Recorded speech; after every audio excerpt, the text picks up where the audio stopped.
Okay, we're going to do a video here on this bumper by request. This is the kit from Forerunner on mud. Got dual swing outs here. Got a trailer hitch that is bolted to a great big plate that goes back. I don't know if you can see that. There you go. So the tube goes through, is bolted to that plate, which bolts to the cross member. A little tricky to get up there and get the pin in, but it works. There are pieces of 2x2 angle here with some PTFE pads on the inside. That's what holds the arms against the bumper. And for the latch assembly, this is where this one's a little different. It's a single latch.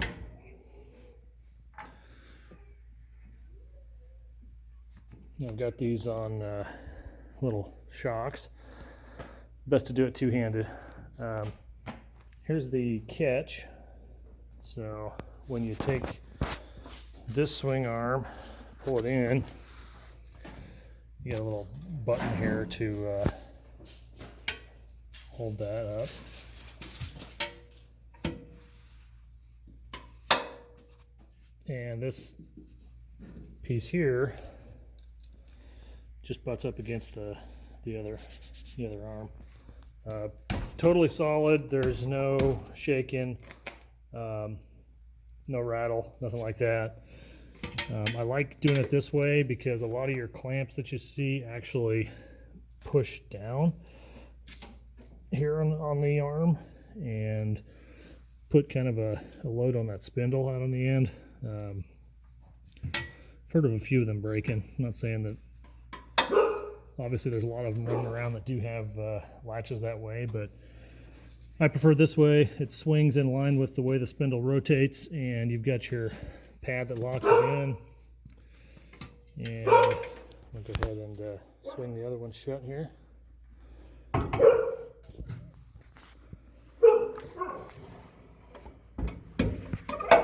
And then you can put a padlock through there if you want to lock everything up to be totally secure, or what I do sometimes is just put the hitch, just so creates hitch pin, keeps everything from rattling.